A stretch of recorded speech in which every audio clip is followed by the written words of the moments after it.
Welcome back to Yehoshua's Daf Yomi Shiur, where the Daf continues until the arrival of Mashiach ben David, or Messiah, the son of David.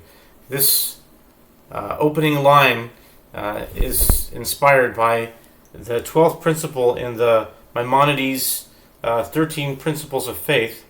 And the 12th principle states, Ani mamin be'emunah shlema bevias HaMashiach, ve'af al pi sheyis mamea, Im kol zeh achakelo b'chol yom she'avo, which means I believe in perfect faith, in complete faith, in the coming of the Messiah, beviat HaMashiach, the arrival of the Messiah. V'af al pi sheyis mamea, even though it may seem that there is a delay, that he delays. Im kol zeh, even with all of this, meaning even so, Achakelo, I will wait for him, b'chol yom she'avo, every day that he arrives. And so, this 12th principle of the Maimonides' 13 Principles of Faith inspired this opening line to connect it with the Daf Yomi, and it comes also from some kind of connection of the Daf Yomi. I can't quote a person or a exact line, but it's something that I remember generally, that when the Daf Yomi started, there was, I saw it somewhere, and I can't remember who said it or what was said, but it had something to do with the Daf Yomi and connection to the Mashiach. And that's all I can say. But I think it might have to do with the Chavetz Chaim, that he was in the original gathering, where Rabbi Meir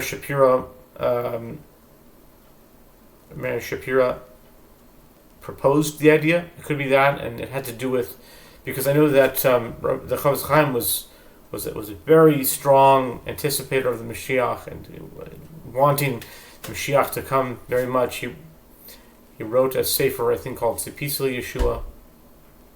I think so, if I'm not mistaken. But in any case, that's their inspiration for this new opening line. So in any case, this is Daf 52 B of Chullin.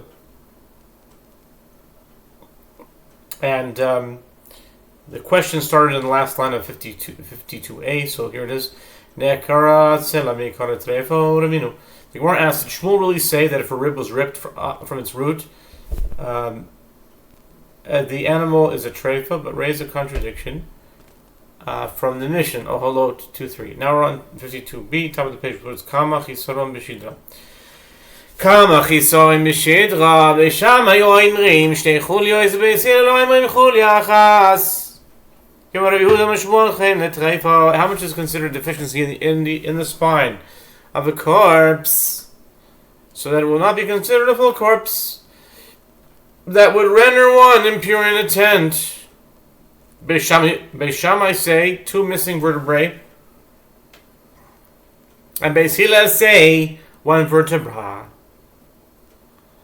And Rabbi Yehuda says that Shmuel says, and just as Beit Shammai and Beit Hillel disagree with regard to ritual impurity, so too they disagree with regard to a treifa, meaning according to Beit Hillel, an animal missing only 1 vertebrae is a treifa. Evidently, Shmuel holds that a missing vertebra renders the animal a treifa, but a dislocated rib does not.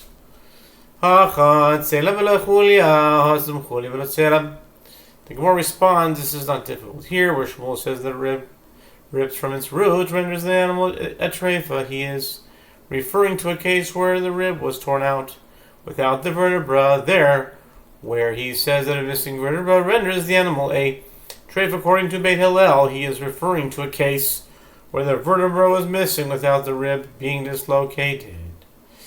But if the rib itself was ripped from its root, the animal is a treifa.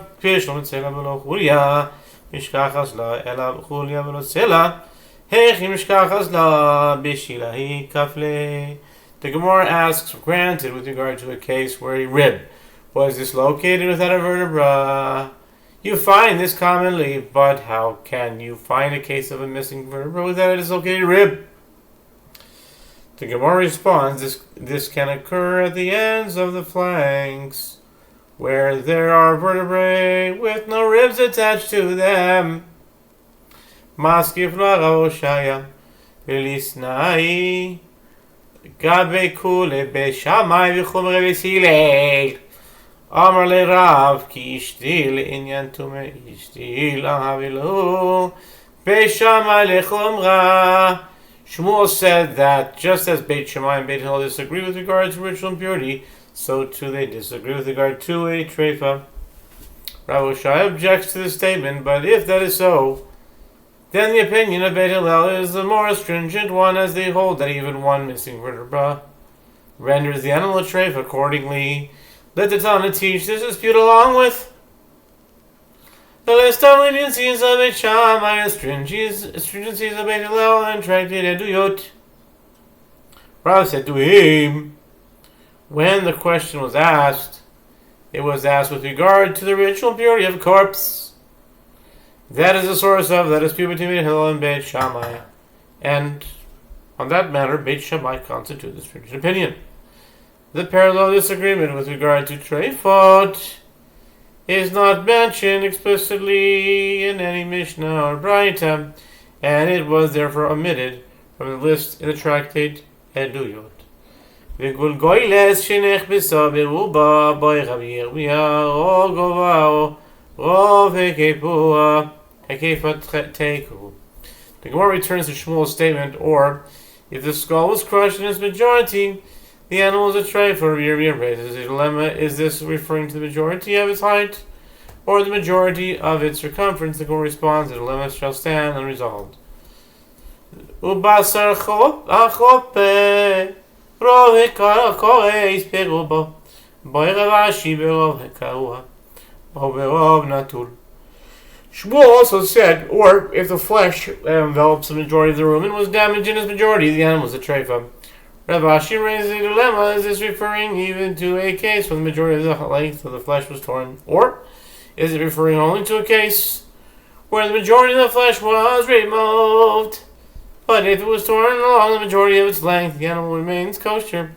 Tiv Chullin midetnan kares apnimi shenikva shinikara rov hachitzona v'yamri b'marov b'mshei Rav Yossi v'Rav Chanina. כל הקורס כולו זו היא הקורס הפנימי ואיזה הוא קורס החיצונו פסחוי פאו הקורס. The Gemara responds, resolve the dilemma from that which we learned in the Mishnah.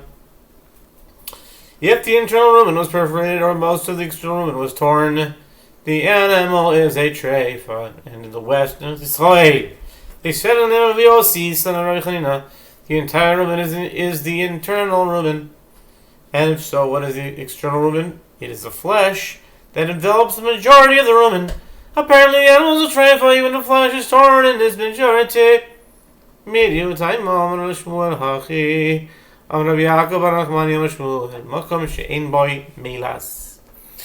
Gemara rejects the proof. This explanation is meant only to clarify the statement of Shmuel, and Shmuel does not agree with the opinion of Rabbi Yossi, the son of Rabbi Chanina. And this is what Rabbi Yaakov bar Nachmani said that Shmuel said. The case of most of the external was torn mentioned in the Mishnah, where the animal is a treifa, is not referring to where the flesh enveloping the majority of the rumen was torn, but rather where the majority of the rumen itself was torn. The internal rumen is the place in the rumen that has no wool, meaning the downy projections on the inside of the rumen. Accordingly, one cannot prove anything about the statement of Shmuel based on an explanation of the Mishnah offered by Rabbi Yossi, the son of Rabbi Chanina. Uderusas hazev. Amar Rav Yehuda Marav b'vehem u'minazev u'lemala u'oifos b'yananes u'lemala. The Mishnah states an animal that was clawed by a wolf is a treifa. Rabbi Yehuda says, that Rav says, in the case of an animal, it is a treifa if it was clawed by any predator from the size of a wolf and upward. And with regard to birds, they are treifot if they were clawed by any predator from the size of a hawk and upward. Lemute mai, lemute chatul, tanina udurusa sazev, chitema. Hakamashmanon is Begasan Amidois. What's done, Rabbi Yehuda Derusas Zev Bedako, Derusas Ari Begasa. The Gemara asks, what does the statement of Rav that an animal is a treifa if it was clawed by a predator at least as large as a wolf serve to exclude? If we say it serves to exclude a cat that clawed an animal since it is smaller than a wolf, we already learned in the Mishnah an animal clawed by a wolf is a treifa. One can infer from this that cats do not render an animal a treifa. And if you would say this Mishnah teaches us that a wolf can also effectively claw a large animal, for example, cattle, but it may still be that a cat can render a small animal a treifa. This cannot be. Didn't we learn in the Mishnah that Rabbi Yehuda says if it was clawed by a wolf, in the case of a small animal, or clawed by a lion, in the case of a large animal, the animal is a treifa. Rabbi Yehuda mifleg palik. Ve'amar Rabbi Binyamin bar Yefes. Amar Rabbi Ilo, lo ibar Rabbi Yehuda farish tivechachabim. And if you would say that Rabbi Yehuda disagrees with the rabbis, and they hold that a wolf can also render large livestock treifa by clawing this to it, is impossible, and doesn't Rabbi Binyamin bar Yefes saying that Rabbi Ila says the statement of Rabbi Yehuda and the Mishnah comes only to explain the statement of the rabbis. Gavra gavra hakamis ibo esema leoilam. The Gemara responds, are you setting the statement of one man against the statement of another man? Even if Rabbi Elah holds that Rabbi Yehuda comes only to explain the statement of the rabbis, Rav may still hold that Rabbi Elah disagrees with the rabbis. Or if you wish to say, instead, actually everyone agrees that a wolf can render only a small animal a treifa through clawing. Nevertheless, the statement of Rav serves to exclude a cat from the ability to render even a small animal a treifa, lest you say that the Mishnah taught about a wolf, only because this is the manner in which the matter typically occurs, but a cat may in fact render a small animal a treifa. Rav teaches us that it is referring specifically to a wolf. Amar Rav Amar Rav Chizda, drusas chatul unmio bigdaim utlaim drusas chulda beoifois. Meis drusas chatul neis unmio ad shetinokev lechalol aber drusa leslo. Rav Aram says, or Rav says, if an animal is clawed by a cat or a mongoose, in the case of kids or lambs, which are very small, it is a treifa. If it was clawed by a weasel, in the case of birds, it is a treifa. The Gemara raised an objection from a Braita. An animal clawed by a cat, hawk, or a mongoose is not rendered a treifa until one of its internal organs is perforated to its recesses. One may infer, but they, the cat, the hawk, or the mongoose, do not have the ability to render an animal a treifa through the clawing itself. But is braneitz loidores. Biotnan drusas haneitz. Holoi kashia kan boifois. Kan bigdaim uteloib. The Gemara questions the inference. And can you understand that a hawk does not effectively claw an animal? But didn't we learn in the Mishnah that a small bird clawed by a hawk is rendered a treifa? The Gemara responds, that is not difficult. Here, where the Mishnah states that a hawk can effectively claw, it is with regard to birds, while there, where the Braita states that a hawk does not effectively claw, it is with regard to kids and lambs. Mikol makom l'Rav Chizda kashya hod de'amar ki hai tana Tanya b'ribi yoimer lo yamo ein druso ela mimkoim shem matzilin. The Gemara returns to its initial objection, and then against the right opponent who says that a cat may render kids and lambs treifa through clawing. The Gemara responds, Chisda states his opinion according to the opinion of that Tana, as it's taught in the Braita, the distinguished one says, they said that a kid is not effectively clawed by a cat only in a place where there are none present to save it, but in a place where there are bystanders trying to save the kid. It is effectively clawed since the cat is angered and injects venom into the wound. Rav Chisda is referring specifically to the latter case. In brackets is Tarnagolta. Tehavi be Rav Kahana dirat chatur batre. Vialindona itachid. Dasha be'abe umechayedid ledasha besichufem. Yishtakach ala chamsha kurte dama. The Gemara asks, and in a place where there are none to save the kid, is it not effectively clawed? But there was a certain hen that was in the house of Kahana, which a cat pursued, and the cat entered after it into a small room, and the door shut in the cat's face.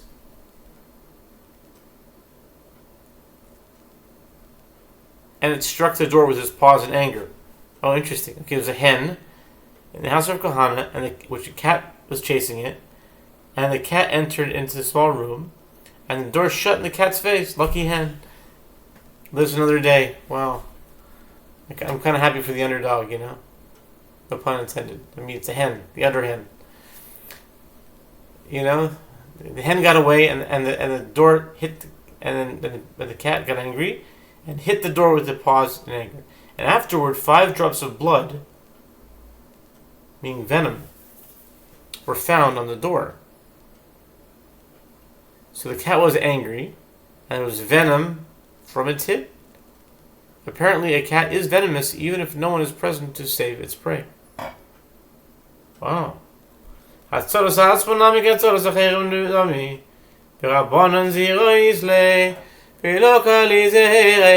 Gemara response for a cat saving itself is also considered like saving others. Since the cat felt threatened, it acted as it would if there had been someone present to defend the hen. The Gemara asked, and the rabbis who stayed in the Braita that a cat can never effectively claw a small animal even when there are bystanders attempting to save its prey. How do they explain this incident? The Gemara responds, according to the rabbis, a cat does have venom, but its venom does not burn enough to render the animal a treifa. Okay? There are those that say that the details of this exchange went a little bit differently. After raising an objection to the statement of Rav Chisda from the Braita that states that a cat cannot effectively claw kids and lambs, the Gemara responds in accordance. So Igaz Amri Hamani Biribi. Hidatani Biribi Omer Lo Amo Yesh Derusa El Mimkoim Yesh Matzilin El Mimkoim Shein Matzilin Induso. There are those who state, okay.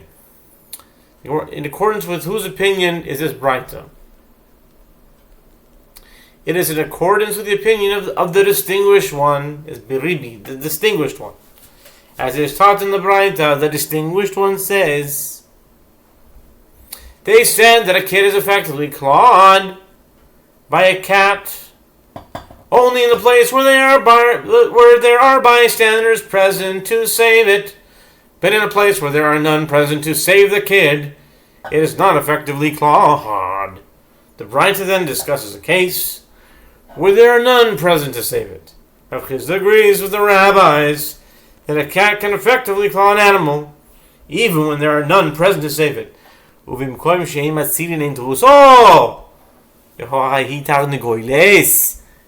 it says Tarnagolta, the Havi Be Rav Kahana Tirad Chatul Batrevia Lindrona.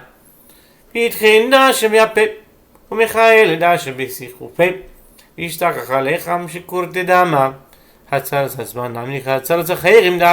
Gemara asks, but in a place where there are none present to save the kid, is it not effectively clawed? But there was a certain hen that was in the house of Rav Kahana, which a cat pursued, and the cat entered after it into a small room, and the door shut in the cat's face, and struck the door, and it struck the door with paws in its anger, and the cat struck the door with its paws in anger. And afterwards 5 drops of blood, meaning venom, were found on the door. The Gemara responds, for a cat, saving itself is also considered like saving others. By the Gemara relates that Rav Kahana has Rav. Okay, we'll stop here.